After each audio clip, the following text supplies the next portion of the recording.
We need a lot of help right now in the renewable energy sector, whether your interest is policy, whether it's engineering, deal making. There's a lot of opportunity. I can't really say that enough.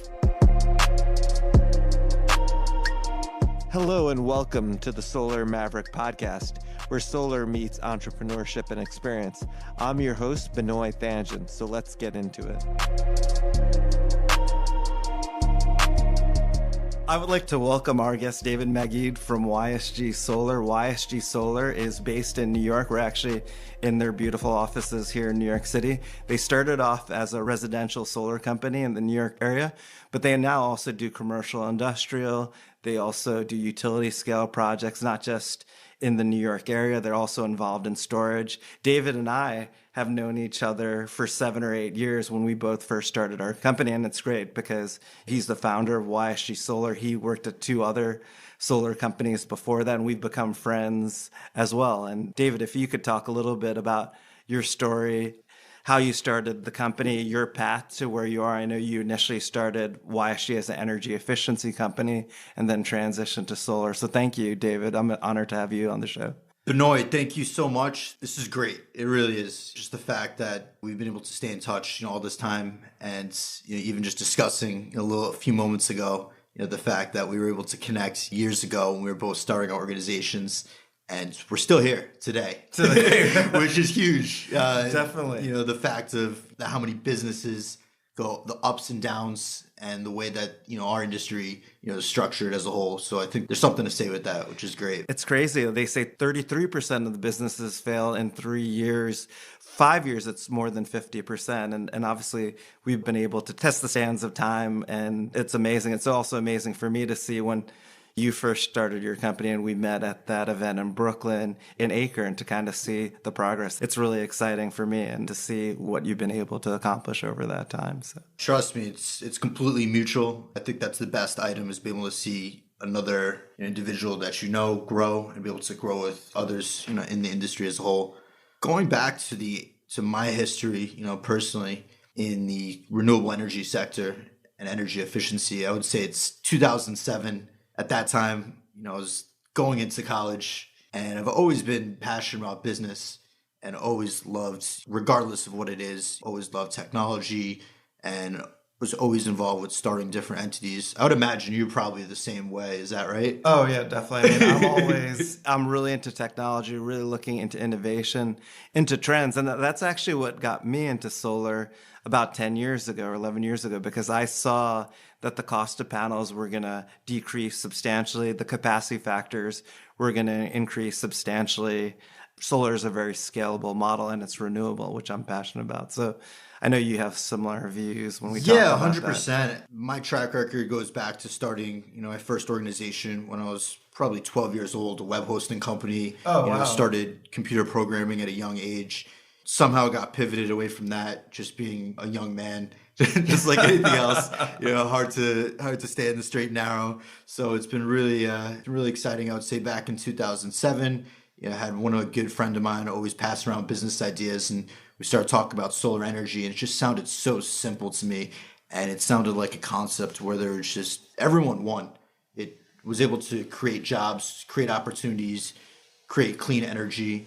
It came from the sun. And I was just thinking how a lot of people think now, and I could see it in other people's eyes. They're just like, why isn't everyone doing solar energy? Definitely. And I'm just like, there's so many things that flow through my mind as soon as somebody says that. But it was an exciting time. And back in 2007, the amount of solar companies, there was not very many at all. Sure. And it was really a closed door. So looking for opportunities in the solar industry was quite difficult.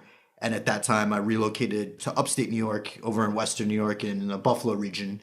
Was really, thankfully enough, reading the paper in the morning, as a young college student, came across an ad. Company was advertising solar, gave them a call, went in for an interview. They basically told me, we don't have a solar company. We're just looking to do solar.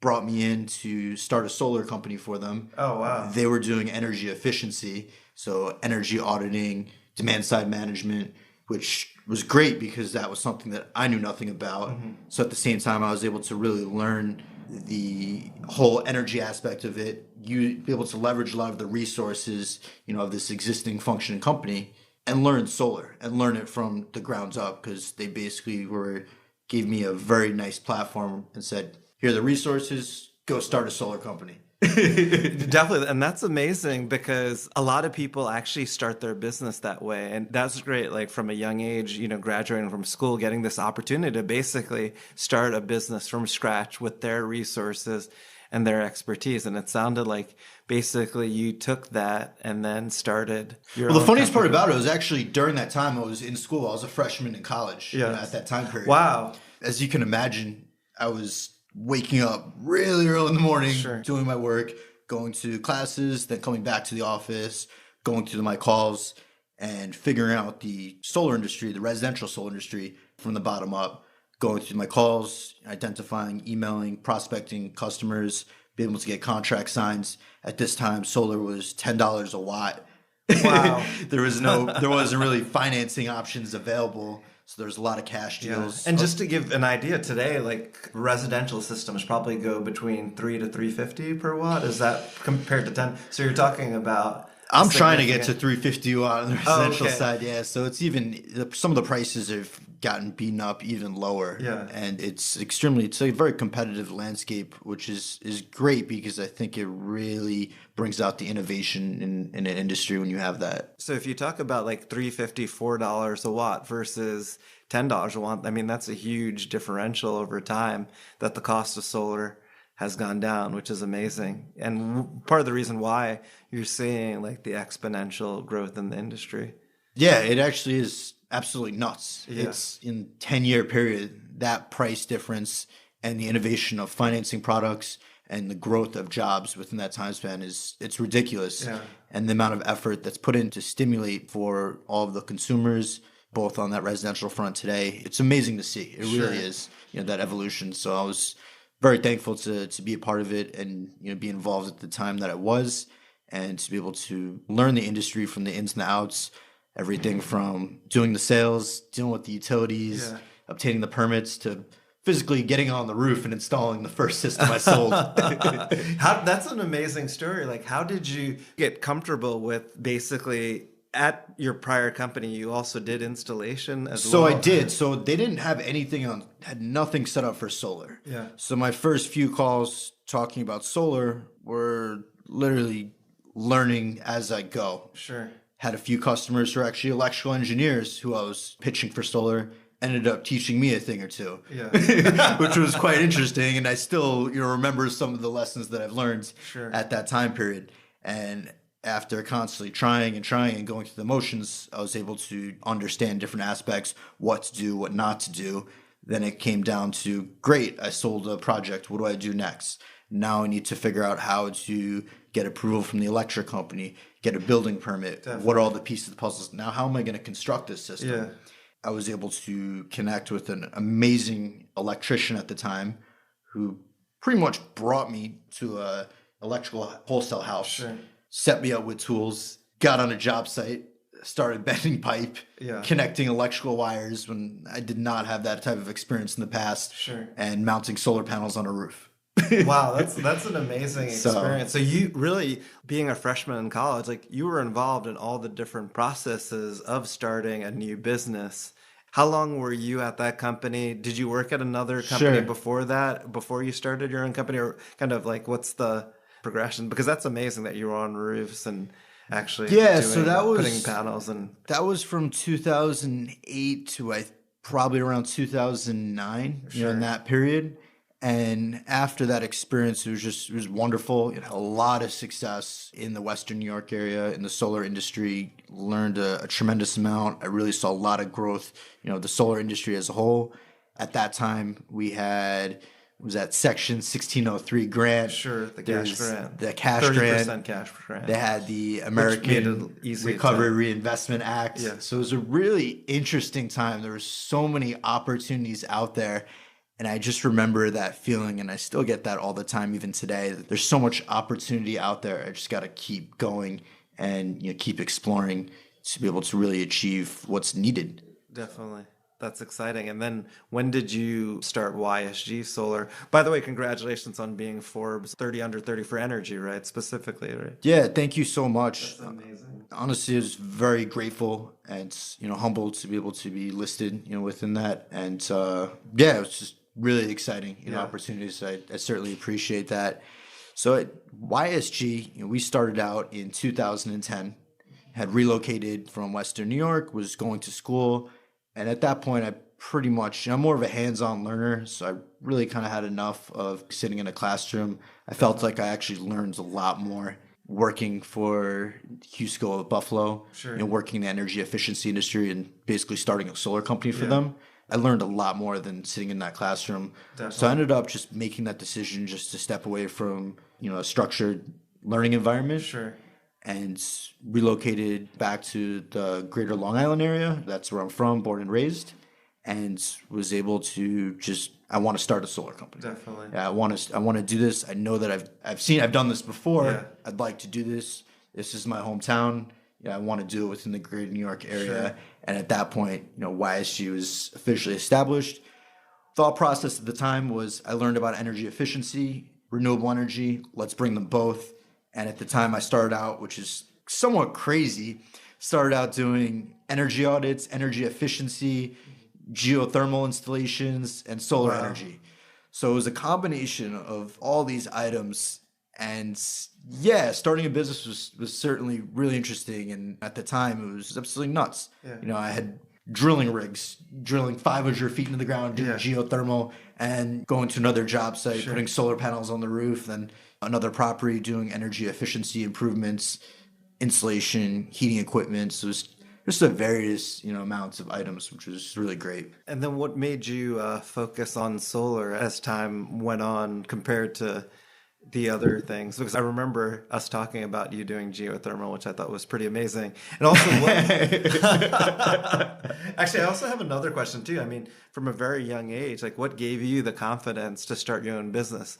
So I guess there's two questions, like why did you focus on solar, but then also what gave you the confidence to start your own business? I've loved sales. I loved business from a young age. I can remember just as a little kid in elementary school, selling pogs, selling yo-yos, whatever the fad was at the time. Sure. I just always loved the concept of being able to multiply whatever you have and be able to grow. And really it was never about something tangible and having a lot. It doesn't really mean too much. I just love the fact that you're able to see something grow. Yeah. I correlate it very similar to like if you're playing a video game, you see points going on the board. Everyone likes to see points going on the board, so it's always nice to be able to see that. So that's one of the reasons I've just always been fascinated with the world of business. Definitely.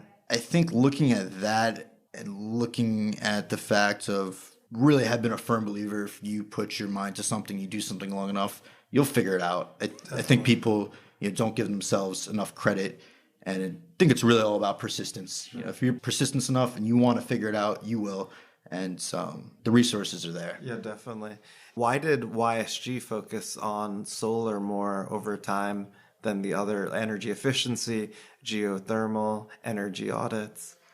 So that's a great question. I was actually talking about this last week, that pivot. Yes. The pivot is certainly something that it's so critical with any business, not just renewable energy. Any business, you'll always see some sort of pivot. And our pivot came we started in 2010. We started moving exclusively to solar energy in 2014. So you can see there's a 4-year time span when we were juggling a lot. That pivot was not necessarily an easy item to see because we were doing well in the energy efficiency space. We were making money, we had a really good team, and we had a solid process. So you're thinking from a business standpoint, if you're doing well at something, why stop it? Sure. Why cut the head off the snake, and why don't you keep doing with what you're doing if you're making money, if customers are happy, and you have a really solid team? So that really came to light when just the amount of time and resources that are involved. Just like anything else, there's so many different ways, so many opportunities out there, and it's really important to figure out what's going to be most effective for you, for your customers, and for everyone involved, and get you to where you want to be. And I remember it pretty clearly. It was actually at the New York Solar Summit, which is an event that I love to go to each year. It's just something that really it brings it back and just gives me that inspiration again. And I just remember being at that event and just thinking in my head, I need to dedicate the resources and time into doing exactly staying within the solar industry. Sure. Made that pivot, and it's been great. It really has. Definitely. Going back to another topic that you talked about, which is very important, is sales. What advice do you have for someone to improve on their sales skills? If people don't know it, I feel like everyone's selling, even if they're not in a sales position, you're always selling. I've experienced Dave's pretty sophisticated and a great salesman, and definitely one of the many great qualities that you have. I'm also always trying to learn and improve. What suggestions do you have about how to be a good salesperson? I certainly appreciate that, Benoy. I really do. And I'm always learning as well. I think there's so many different flavors of a salesman, and be able to sell something at the same time. Nobody wants to be sold. Nobody wants to have that feeling of, I just got sold. Definitely. It's just not a good feeling after. So it's like, I always looked at it as you're establishing a relationship. Definitely. People know, hey, I'm going to work with Dave because I know he's going to take care of me. I know he's got me. Whatever happens, I'm going to be taken care of, because that's what he does. He's a man of his word, and he'll be able to take care of it. When it comes to sales aspects, the way I've always broken it down to is, you have the one aspect of getting yourself in the door, which is the prospecting aspect of it, which in my mind, prospecting is certainly difficult. You may not have an in with that party, but always establishing a mutual connection is definitely a nice part. A lot of times I've never really had that luxury. So be able to just pick up the phone, cold call, cold email, whatever it is, be persistent, don't stop, constantly keep going at it. And if you're not getting the response, change it up, try something new, go through the motions, and stay organized. I've loved that, just be able to have your CRM set up, your calendar events nonstop, and, weekly reminders. So it pops up, send an email, call, talk to people for prospected for 2 years. At that point, they know me already. They say, Dave, I'm not going to work with anyone else. I'm not working right now. Sure. And for me, it's just the effort that it requires, just a phone call and email, very casual throughout the day. It doesn't take up too much time.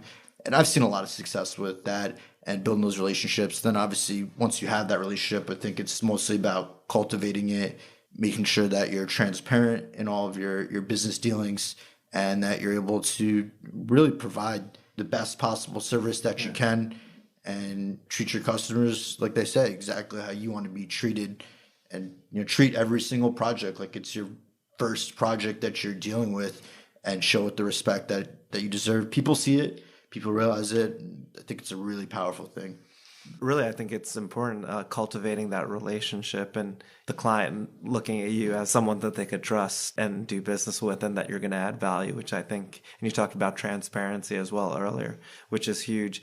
And this is kind of similar but different. Like, also, what tips do you have for people looking to start a business or being an entrepreneur? So certainly good luck. At the same time, if I knew everything about starting a business at the point that I started a business, would I have started it? I don't know. Yeah, I agree with you. That's a challenging question to answer, just because there's certainly a lot involved. But I think that's probably the best part. That's why you start a business, because you don't have any idea how to start it. One of the biggest items that if I were to go back and adjust is the amount of time that I've allocated towards planning items. I think it can be curtailed to the point of being able to just understand, don't need to plan every single detail. You don't need to plan everything out, but really having that strategy is more on a framework of how you're going to react to different scenarios, because things are very fluid. It's constantly changing and adjusting. So you can't walk into something or plan something out and have these sophisticated business plans. Pick up the phone, test the waters, try things out, whatever you want to do, and learn as you go, instead of just spending all this time. I need to do a business plan. Oh, yeah, I need to do a PowerPoint in this. It's crazy. It's such a waste of time. It is, because as you know, you're constantly adapting. I don't know if you ever heard of the lean startup model by Steve Blank, I think is the person's name, but that's basically what you just outlined is basically the framework. That's starting amazing. No, I business. definitely want to check that out. Yeah, definitely. Can you talk about residential solar? Why should customers go solar? Obviously, for the environmental purposes of it. Obviously, now in certain states, there's also electricity savings that they could get from that. Can you talk about what do you say to the customer as far as why they should go solar? Sure. And why now? So residential customers should be making the move towards solar as our whole industry moves away from natural gas, unpredictable energy expenditures. Independence is a big item that goes through my mind. Some people focus on what percentage of my bill can I offset with a solar system. Some people look at the savings. What the value proposition for me personally, I really love the independence fact. I think that's something that a lot of people don't quantify right away is how can I be independent, not rely on a utility to provide my power? Sure. One thing that I enjoy with David is he really gets into the policy. And different states will bounce off ideas, especially because YSG does a lot of business in New York. Can you talk briefly about the New York solar market and about VETR? I read the interesting posts that you wrote about the VETR calculation and the different incentive structures. I guess briefly, because Yeah, obviously sure. our audience is not as sophisticated. No, certainly. about that. And just to kind of at a high level, what we're talking about, what Benoy and I are speaking about, is a new mechanism for the way that you're compensated for the electricity that's generated from solar power. And in New York, it's called VETR. So The value of distributed energy resources is what VETR is basically the acronym for. Sorry. yes, no, exactly. So I would say, I mean, there's very aggressive goals within New York State, extremely aggressive storage goals as well, which is it's quite amazing. And we applaud all these goals. We love goals. I think probably one of the biggest items that we need is a clear pathway to get to those goals. There's a lot of barriers, that are put in place, and in the New York industry as a whole needs a tremendous amount of help to remove these barriers because we're never going to get to where we need to be. One of the largest barriers I see in New York is property taxes. Looking at large scale development, the way that it's set up is all of the local towns and jurisdictions have the final say on property tax. There's a certain regulation, that's been put out that treats solar to be exempt from property taxes for a period of 15 years. Local towns have the opportunity to opt out of this. Currently, there's over 200 local jurisdictions that have opted out. And when they opt out of this tax exemption, the local jurisdictions can choose to assess the value of your solar facility at whatever calculation that they determine. And most of these areas are not up to speed with how to evaluate and assess solar equipment because it's not a building. It doesn't require all the same utilities. So I think that's one of the biggest issues that does not get talked about enough in New York State. That's great. I mean, that's huge. I know it's always tough to kind of estimate if there's going to be an expense, what's that going to be, and it's all over the place. So that's a great point. We talked about how you guys are moving. You do also commercial, industrial, utility scale development. What states have you been focused on, or what markets do you like to focus on based on your experience and capability? Yeah, sure. And what do you feel comfortable telling us as well? So. Certainly. So we've been operating in the California market, Rhode Island, Massachusetts is a great market as well. So I would say within all of these areas, big item that we look at is first thing that we'll identify the interconnection queues, see what projects are moving, also identify what projects have been installed. And then also do our research on the property taxes, what the local laws are, what the local zoning and permitting process is for these solar facilities. And that's probably one of the initial steps that we look at when really understanding a market. So starting from that, then also looking at the local tariffs and the policies, understanding the electric rates, and really looking if it's going to be a viable opportunity for renewable energy. One state, we've actually jumped in working, which is not quite as popular, but we've been doing a good amount of work in Ohio, which is certainly quite interesting working in that market. Definitely. Just the fact that the SREC prices there are extremely low. Yes, so sir. it's something that it's not even really being factored or plays a big part into the project at all. The SREC is a solar renewable energy credit. Ohio is interesting too because there's not many natural buyers. It's not as liquid as maybe some of the other SREC markets, but we're actually as well seeing actually more development in Ohio. I was actually in Ohio last week meeting with clients. And how was that? Good. It was, I think Ohio is definitely more challenging of a market because, Sure.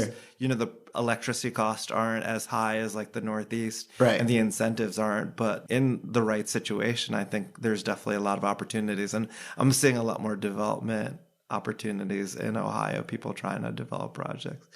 And C&I, commercial industrial as well. Yeah, we've looked at a few C&I opportunities out there. There was a few municipal RFPs that have been released, and we were running the numbers, and it's extremely challenging. The local governments are looking for clean energy. They're looking for power purchase agreements, but the way that everything pencils out, they're not going to see it right now. So they need to step up.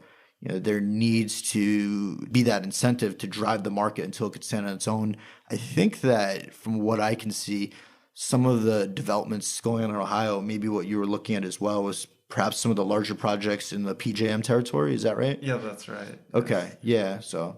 Yeah, and I think there's opportunity there into selling into the PJM market, which is pretty liquid, and doing some sort of energy hedge with an energy company or bank or some sort of corporate PPA, because PJM tends to be the most liquid market. So you see more of those sort of off-site energy hedges happening. But I think also it's about building relationships, and it takes time. At least for me, like, I don't want to go into markets that are already very saturated. Right. So building that relationship before that market, because we know at the end of the day, eventually all 50 states are going to be, once we reach a certain cost and at near grid parity without incentives, or with incentives, because a lot of states are as well passing new incentives and having like 100% renewable energy goals, like California, right, New York, New Jersey. So no, I completely agree with you. I mean, we've recently entered into the ERCOT market over in Texas, so that's been quite exciting. And it's certainly a crowded space, but we still see a lot of value, that can be extracted there. And just, the future of electricity generation, and be able to see that combination of wind, solar, storage, combining all these efforts, you start to see the conventional power plant facility when you really combine all these technologies together. And it's certainly really exciting. It really is. Definitely. What trends are you seeing in solar? Like, what are 3 major trends, maybe from your perspective, that you see that you think are going to be pretty significant going forward into the future? So corporate offtakes, virtual power purchase agreements have certainly been huge. The quantity just keeps increasing, and the corporates getting involved is growing at an extreme pace. That's an exciting space, that we have actually been eyeing. One of the other aspects of it as well is working with portfolio owners and properties that are looking to reduce expenditures and that are in the business of maintaining costs and reducing them, and have the necessary real estate to facilitate solar equipment. So I think there's a lot of opportunity wide open. One of the other areas that really excites me as well is the electric vehicle market. That is something that we really need. Utilities need it, and they're pushing for it as well. You see it constantly, and it's going around globally. With markets in India and China, we need electric vehicles. A couple of years ago, if you asked me, are EVs going to be there? I don't know if I would have told you, but now I can confidently say that is where we're going, and we're moving towards a model where vehicles are being used as a service, and they're going to be electric. As we look at the quantity of energy, people are using less energy. I don't know if you're noticing the same thing. So it's like, we need this. Yeah, I think it'll be huge, obviously. And that goes into storage as well. Obviously, Tesla built the Gigafactory, and then we're seeing lithium ion prices for batteries going down substantially. We still believe it's still high, but it's going to start making more sense 3 to 5 years from now with solar plus storage, which is another big thing. I know that, you're working on it and looking at the different policies and incentive structures that are out there for storage. Yeah, some of the first projects, kind of going back to our discussion earlier, some of the first projects I did were actually storage projects. Wow. So back in 2007, 2008, we That's were doing amazing. we were doing battery storage units, the outback inverter systems, Sure. and that's how I got into the solar industry. Is the people that were willing to pay $60,000-$70,000 for a solar system and batteries were the people who didn't want to pay the utility to run a power line all the way to their property. Definitely. So that gave us a really good sense of energy storage early on. In the residential front, we've been doing a lot of batteries, and throughout we have been doing it. It's a luxury item, certainly. So we have not really jumped into the economics, of battery storage at the moment. Definitely. There's certainly, in my opinion, I would say that there's a tremendous value of behind the meter, storage, and I just think of that ecosystem of being able to have all of these battery storage units be able to operate within sync. And Benoy, you and I sitting in the control room, literally hitting buttons, and the utility saying, "Give us congestion relief right now," and we just literally hit a button, hit the red button, and all these batteries just get dispatched on, yeah. and it's just an amazing thing. We need some voltage, So it's just amazing, what can get done. And it requires scale. We're talking about the electricity industry, where it's to be able to make sense, it's going to require scale. So I think there's a lot of work that needs to get done. The huge part of it, as you mentioned, is really it's going to be software. And I've been seeing things about AI as well in the future, because there's so many usages that you could have with batteries: demand charge reduction, ancillary services, battery backup. And there's other things as well, which are a lot more complicated than solar, that I think you're going to need sophisticated software platforms that will have to know what the grid is looking for and then dispatch immediately to meet the needs. So. Yeah, I certainly agree with you and see a lot of value in what those organizations are doing, and be able to stack all these different products, within, and really see the value of storage for what it actually is. Storage is what we've been reading and studying about for years, and it's finally coming to it. So it's a really exciting time. Definitely. And we're near the end of the interview. What suggestions do you have for anyone getting in the solar industry who's maybe experienced or just graduated from school and really want to get into it? I would say go into various different roles. Understand there's so many places to, and roles to fulfill. We need a lot of help right now in the energy sector, in the renewable energy sector, whether your interest is policy, whether it's engineering, whether it's deal making. There's a lot to get done, and there's a lot of opportunity. I can't really say that enough. Yeah, I totally agree with you. I mean, we're going under an energy revolution with renewables and everything else. That's just really exciting time, and with technology. And so I believe, just like you, and you mentioned very clearly, that the sky is the limit for the opportunity. The last question that I have is, what books would you suggest to read if you're someone looking to be an entrepreneur, or maybe into solar or into sales? It's interesting because I don't know if you have the time, because I feel like you're always reading all the policy.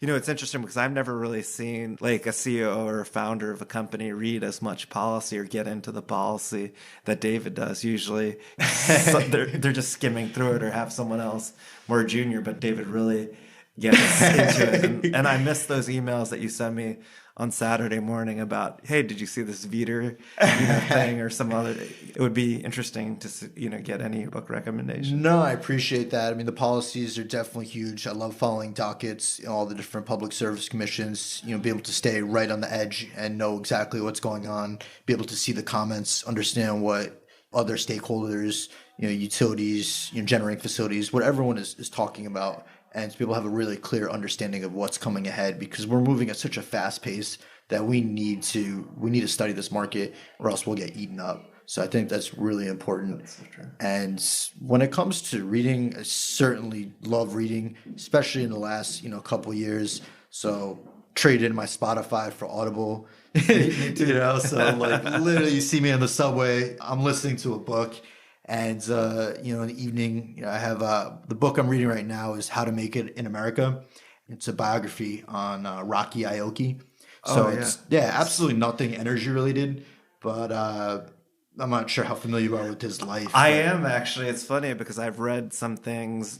Rocky Aoki actually started Benihana, and he was like also an athlete before, and then his son Daredevil. That's it. And his son is Steve Aoki, the famous DJ. So I've read, and I'm always actually interested in reading biographies of very successful people and how, because he came pretty much to the United States without nothing and was able to create an empire and really like a restaurant business in hibachi, which wasn't there at the time.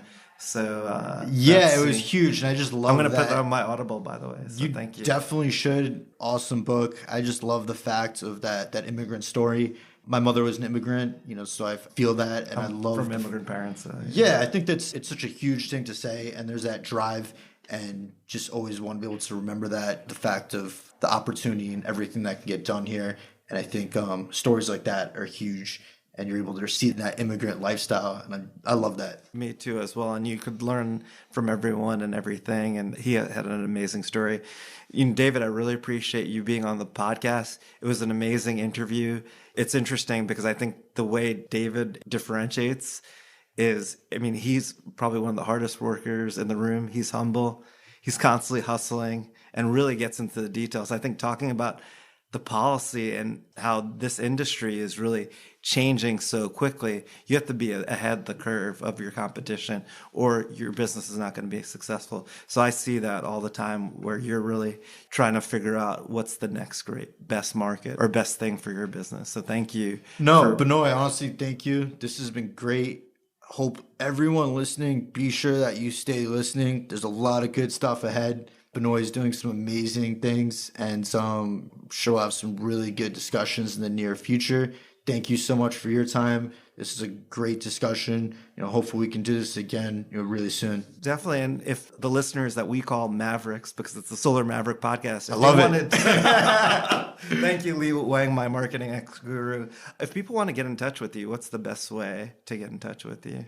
Best way to get in touch with me.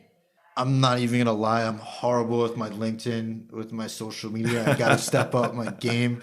But perhaps all the, standard, social platforms. Go to our website, ysgsolar.com, and message me on LinkedIn, send an email, something along those lines. So definitely. Well, thank you again, David, and look forward to having you on the podcast real soon. Awesome. Thank you so much, Benoy. And cool. Over and out. Thank you. Ciao.